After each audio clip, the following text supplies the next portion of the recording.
The Drug Alternative Program presents Drugs Close to Home. Your weekly insight into the ongoing stories of struggle, victory, and the spiritual renewal of rehabilitation. Each week, Cliff and Freddie Harris, co-founders of the Drug Alternative Program, would like to introduce you to the many people who have touched their lives through their spirit-filled ministry. But most of all, they would like to share with you the blessings they continue to receive from Jesus Christ. And now, your hosts of Drugs Close to Home, Cliff and Freddie Harris.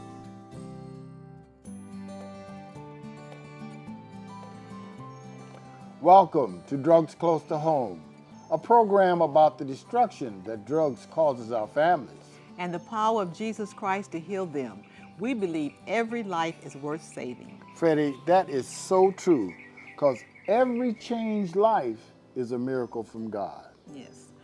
You know, talking about blessings that we have. Oh, which one you going to bring this time, Freddie? Because we got so many. I remember Bermuda. Oh, yes. You know, I've always wanted to go to Bermuda, and I received 2 tickets, you know, for $365 each. And you said, honey, we can't Wait a go to minute, wait a Bermuda. minute, wait a minute. Let me tell you guys. Freddie was telling me we're going to Bermuda. We don't have no money to go to Bermuda. Nothing. Zero. But she gets these tickets. We are going. We don't have a hotel. We don't have, we're going penniless. But we had a friend that we met at a convention. He said, if you guys come to Bermuda, I will take care of your stay. So we got to Bermuda, and guess what? He was gone. He was nowhere to be found. But the conference told us that they had a house they just bought for senior citizens, and they weren't going to open it up for a month, and we could live there for free. Yeah. So we were there for 10 days for free, and the Bermudians are such wonderful people. We spoke at 4 different churches, remember, honey? Yep. And we received a $1,000 offering at every church, so we came broke, and we left with $4,000. Jesus. And we had a wonderful time. Yes, God we is did. so good. But you know, here at Drug Alternative Program, we want to help young men addicted to drugs like Cliff was. And that's why we have this program, a 12 to 18-month residential program for men. And we have a high success rate because the middle word in DAP is Jesus. We teach these guys how to have a personal relationship with Jesus. And we have one of those guests today with us, Tim Mattingly. Welcome, Tim. Oh, Tim, how you doing? We got to tell us all about you, Tim. I know that the transition coming to DAP wasn't too good for you, was it? No, sir. So tell us a little about yourself. Well, I'm 30 years old. I came here from Kentucky. I wanted to come to Drug Alternative Program because I knew I needed God in my life. And how did you find out about Drug Alternative Program? Well, I actually told my parents that I wanted to go into a program, but that it couldn't just be any program. If I was going to go, it had to be a Christian-based program. And so my mom found DAP on the internet, and she gave me the number to call. Okay. And the night that I called Mr. Harris, I was actually in the bar drinking that night, and I called from the bar because I couldn't do it on my own. Okay. You know. So tell us what happened, a little about your life before, you started drugs. Well, before I started drugs, I had a good childhood. I had 2 good parents. I wasn't raised in a Christian home, but I did have good parents. My father was a stern father, and he instilled work ethic in me. Growing up, I made good grades in school. I made straight A's in school. I played sports, basketball, baseball, football. I had lots of friends. So I had a pretty good childhood before using drugs. And do you have any siblings? I do. I have 2 younger brothers and a younger sister. Okay. Now, do you have any children? I do.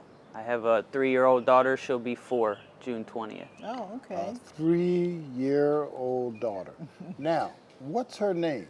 Adriana. Adriana. Tell me a little bit about Adriana. Let's hear a little bit about her. Well, she's beautiful. intelligent little girl. I'm blessed to have her healthy. Mother was using drugs while she was pregnant. Both of you. Yes, I was using drugs at the time while she was pregnant. So, you know, a lot of things could have went wrong there. And that's a blessing within itself from God. Yes, yes, it is. So coming to DAP, riding all the way from Kentucky, what were you expecting when you got here? Well, I wasn't expecting what I saw when I got here. I had spent time in prison. I had spent time in halfway houses before I got here. Tell us about prison and halfway house. How did all that come about? When I was using drugs, I had to find a way to support my habit, so I also would sell drugs. I had family members who were involved in, and they could get drugs for me enough to sell. And so I got caught selling drugs. I got a 6-year prison sentence for that at 19. Wow. Did you do all 6 years? I did 4. And I got parole for the other 2. And then when I left there, I also went to a halfway house before being able to go home. And all of these places were institutions. You know, they were all similar. And when I got here to DAP, it was more like a home. They were houses, they were nice, they were clean, and I felt like I was more in a home than I was in a program or an institution. And that's our purpose here. You know, we told the Lord, Lord, we want homes for these guys. We don't want no flop houses. We have 4 homes. Our headquarters, we have 2 recovering homes and 1 transition home. So, and what has brought our success rate up is the transition home. Because I remember guys telling, said, Miss Harris, you know, if you had had this transition home when I was in the program, I might not have gone back on drugs. And our success rate has increased because of that.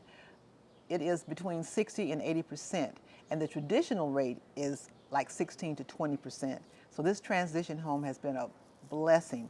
So, Tim, tell us what has happened since you've been here at DAP. I want to hear of something that he has done that has hurt him, you know. I want to hear, those are some of the things, you know, Jesus told the children of Israel, don't forget Egypt.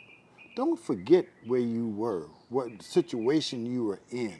And the Lord is the one, if you hook up with me, just grab hold of me, I'll bring you out of that lifestyle that you've been living in, out of your misery into slavery, because we were nothing but slaves to drugs.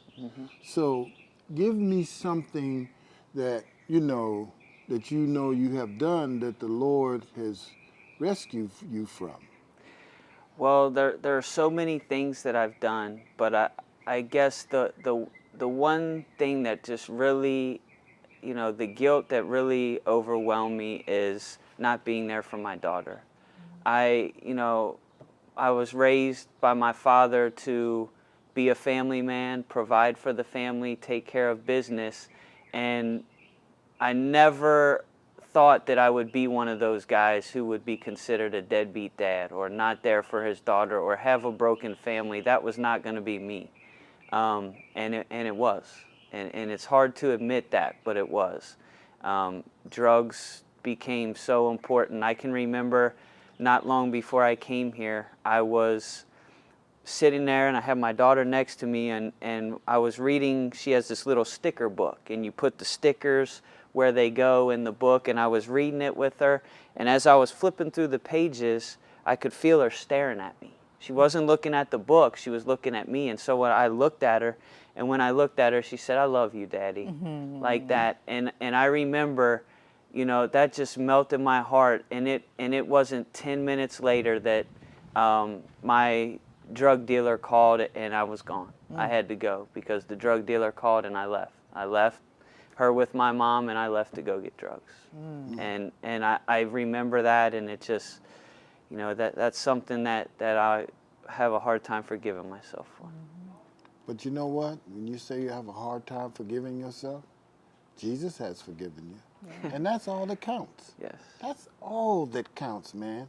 Now forgive yourself. See, we don't need to hang on to Egypt, but God says, I'm going to bring you out. But don't forget back there. But don't wallow in it and misery and, oh, look what I've done. And that's what Satan wants us to do. Satan's greatest tool is discouragement. If he can discourage us, hey, he can move on to the next one. And he also says, I read this in, I forget what chapter it is and what verse, but it says, when we are most depressed, that's when we are most vulnerable to Satan. So don't take yourself down. Bring yourself up. Praise you, Lord. Thank you, Jesus. Amen. Always be in a happy mood because the Lord is the one. He's forgiven you. Now, if God has forgiven you, why can't you forgive yourself? Right. That's true. You get it? Yes, sir. Okay. You know, you have a good mother too. You know, she loves Yes, her son. sir. She's been a good codependent to Yeah. you, Yes. Tim. So Well, what? listen, wait a minute. The mother, when you see his mother, it's like, that's your mama? Looks like his sister. Yeah. No, it looks like his girlfriend.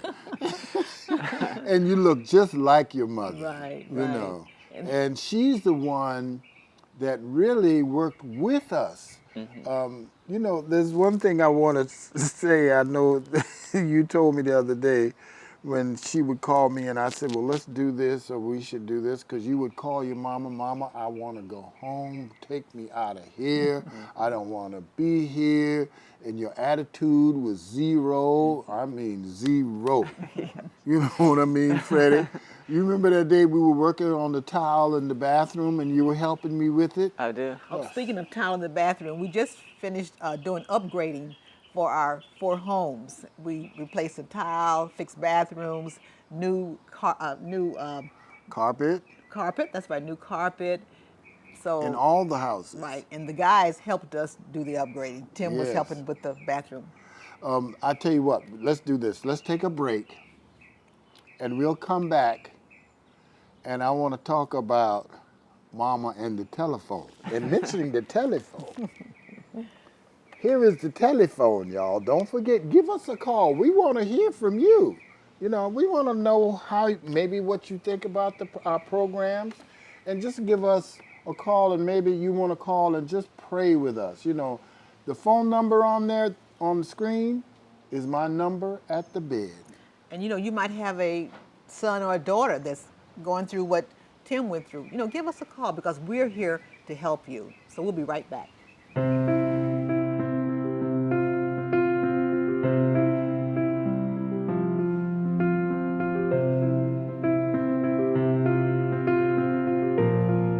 God plays a great role for me because when we get up early in the morning, when we do worship and we open up our day with God, the rest of the day goes good, you know. But when we don't have God and when we neglect and push God away, then we don't have a great day.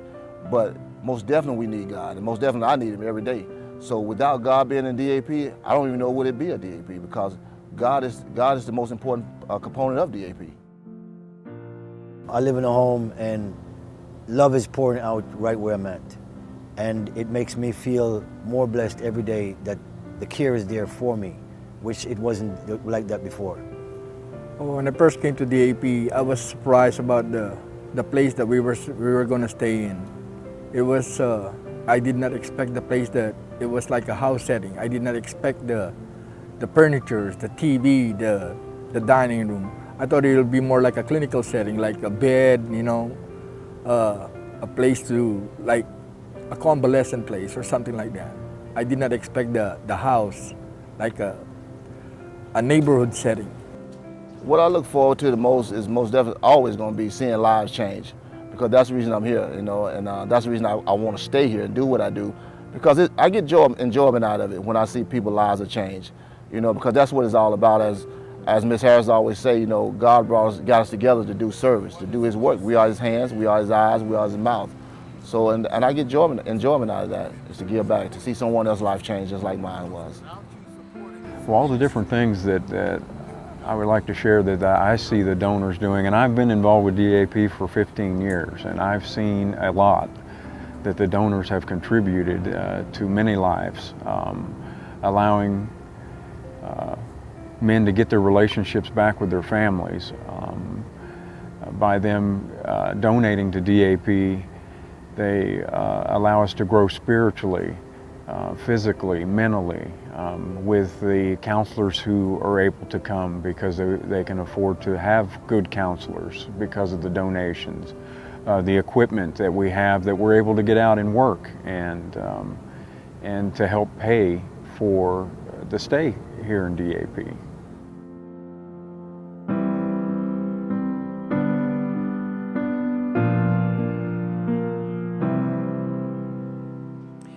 We're talking to Tim Mattingly, our client. And Freddie, we were talking about the tile in the bathroom, right? Yes. Let me explain to you a little bit about the tile in the bathroom. We made a decision that we need to retile the bathrooms, put new tubs in, and so I was doing the tile, and I had Tim to help me. And I want to tell you, working on that tile, what was your attitude? 0. I was angry. I was angry for the better part of maybe 6-7 months of this program when I first got here. But working on the tile specifically, I You've had laid tile before, right? Right. Yes, I had other issues, other things that I was angry about. What was that? What was that? Just guilt, things from my past that I was carrying, I wasn't sharing. I wasn't opening up in the program like was suggested. I didn't trust the guys that I was around. I didn't trust the staff. Just all these issues I had, my own issues, things going on personally. So I was angry already. And then when we would work together, you have your way of doing things, and I thought I knew how to do it. So, I didn't agree always with the way you wanted it done. So there were many times that I was angry. I did things like on purpose not clean the tools when I was finished. Let me tell you, Artie, here we are, we got all these tools and we're laying tile, and the mud on the tools, on the trowels and everything, he's not cleaning nothing. And it gets hard on there, and it's the trowel is just messed up. And I'm saying, man, this guy's rich, but I worked with it. Through all of that, I learned a little bit of patience myself, dealing with it, Mm-hmm. And because my prayer always was, Lord, help me to learn to have patience. I want to have your character. And from you, I grew a lot. So from that point of view, tell us what Drug Alternative has done for you. Well, first and foremost, I do want to say on a personal level, a personal relationship, I always heard you talk about that, and I never felt like we had that. We had this, you and I, Mr. Harris, had this push-pull relationship. You would push, and I would pull, and I would pull, and you would push, and for a long time.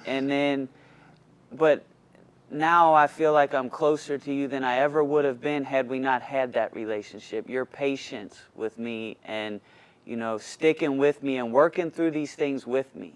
And, it would have been easy to say, well, I'll just let him be, or let's give up on him, or let's just let Tim do what he wants to do and get him out of here. And you never did that. And that's why I'm, where I'm at today. And I'm not the same person that I was when I came in the doors 15 months ago. And that is so true. Tim, there was a big breakthrough for you. Tell us what happened that day. Oh, and that was another situation that made me angry. What day was that? At the time, I didn't realize it, but you really knew what you were doing when you did that. You called me down to the house. You had all the guys in the program there. Graduates were there. Staff was there. And you called my family on the phone. And you had a phone conference with my family, with me in front of everyone. And I was angry. I felt betrayed by my family. I had all these feelings.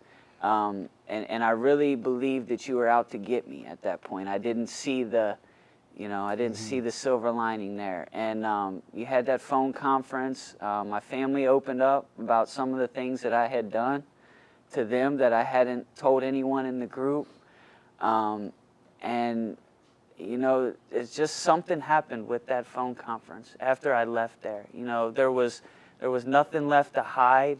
I didn't have anything left to fear. I wasn't angry anymore because I felt like the response that I got from staff and the response that I got from the guys in the program to that was encouragement. It wasn't, you know, tearing me down, or it wasn't, well, I can't believe you did that or you did this, but it was encouragement. And that was a turning point for me in this program. And it was so hard for your mother, Tim. I mean, we asked her to really stand up and tell you how she felt. And she just did not want to do it. She said, I know this is going to help my son. But it was like, oh, she was like depressed. And we thought she wasn't going to do it. And your father also. But, you know, as a result of them standing up, and you said, you've betrayed me. I remember my parents have betrayed me. But because he wanted a ticket to come back home. Right. You wanted your parents to send you back, to take you back home. Right. To let me get out of here. You didn't understand? But your mother refused to do that. And as a result of that, one thing, and I remember, you know, you just falling down on your knees. I mean, everybody was like shocked, you know, but you just honestly fell down on your knees and humbled yourself. And you were not the same after that moment, Tim. I mean, you have been transformed, and we have seen a big difference. So since that day, how has things been at DAP? Things have been great. And I've shared this before, but, you know, I always had a problem with, you know, I needed material things to make me happy, and I had to have a pretty girl on my arm, and I had to have all these things, these outward things, to kind of fill a void and make me happy. And, you know, today I don't have any money to speak of. I don't have a pretty girl on my arm. I don't have any of these things that I thought I needed, and I'm happier today than I've ever been. Amen. In my life. Amen. You got a pretty girl on your arm, and that is, what's her name? Adriana. Oh, yes, sir. She's only 4 years old, but she's on your arm. Yeah. You can't beat that. Yes, you got a pretty girl on your arm. Yes, sir. Now, I want you to look at that camera over there. You know, through your experience, what would you say to a person addicted to drugs that's thinking about going into a program or just staying on drugs? What would you say to them? Look in that camera and talk to them. Well, I can honestly say that there's no program like this one. I've been to programs, I've been to halfway houses, jails, prisons, and none of it worked for me. And if you're an addict like me or an alcoholic like me, you know that, you know, those places, they don't help. They just teach you, you know, ways to get into more trouble. So the best thing that I could say is call this program, and, you know, seek the Lord. The Lord is in this program, and the Lord is the one who has changed my life through this program. Now, another thing I want you to do, continue. What do you want to say to the parents, that codependent parent out there who is dealing with a son or a daughter who is on drugs? What do you have to say to them? What I would say to them is probably the Look at that camera. The best thing that you could do for your children is to stop enabling them. You know, you can find them help, get them into a program, help get them somewhere, but giving them a place to stay, giving them money, doing these things, it hurts. It doesn't help. And, you know, I had to learn that the hard way, and they might be angry at you for that, but you'll be grateful that you did it in the long run. You know, when you say they get angry at you, you know what it is? They put the guilt on you, make you feel guilty, and the parent takes that guilt. And that's where the problem really comes in. You know, I want to say this to the parents out there. You know, we as parents have all made mistakes. And we're going to keep making mistakes. But if we just trust in God that He will take care of these things for us and make us a better person, He will forgive you for the things you feel that you have done wrong in your life. We all in this world are sinners. And you know, I was thinking, Freddie, the other day, sin is a terrible thing. You know, it'd be so great when Jesus comes back. No more sin. And rescues us from this wicked and evil world. Do you hear what I'm Right. saying to you? You know, Tim, I know someone else you have a relationship with, and that's your grandfather. Your grandfather loves you, and tell me how your relationship is with him. It's wonderful today. Since I've been in the program, and I'll share this, to let people know that, when you start doing the right thing and the Lord's working in your life, there will still come hardships, and there will still be things that you have to deal with, even sober. But it's not worth using over. Right. And while I was here, my grandfather called, and he had been diagnosed with lung cancer. And he asked me to come home. He asked me if I would be willing to come home, and he would get me a ticket, and because he needed help. And so I knew I couldn't do that at that moment. I knew things were changing, the Lord was working in my life, and that he would work that out. So I prayed about it, and I continued to pray, and I talked about it in group. I talked to my peers, and Did you talk about it with your counselor? I did. Yeah, I talked about it with my counselor, and they all gave me the same advice: just pray. We'll pray for you, and let the Lord work. And that's what I did. I waited, and he had surgery, and they had got all the cancer, and he was Amen. able to go back to work. Praise and the Lord. so- Yes, sir. Let's give a hand. Yes. God answers prayer. Right. So he's Yes. back at work now? Yes, and he's doing well, and he's happy that I stayed and that I'm here. Praise the Lord. man. It gives me chills. Let's do another one, Freddie.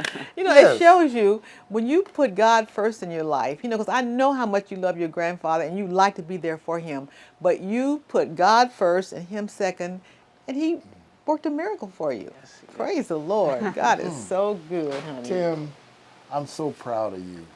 And you bet, yes, we have a relationship.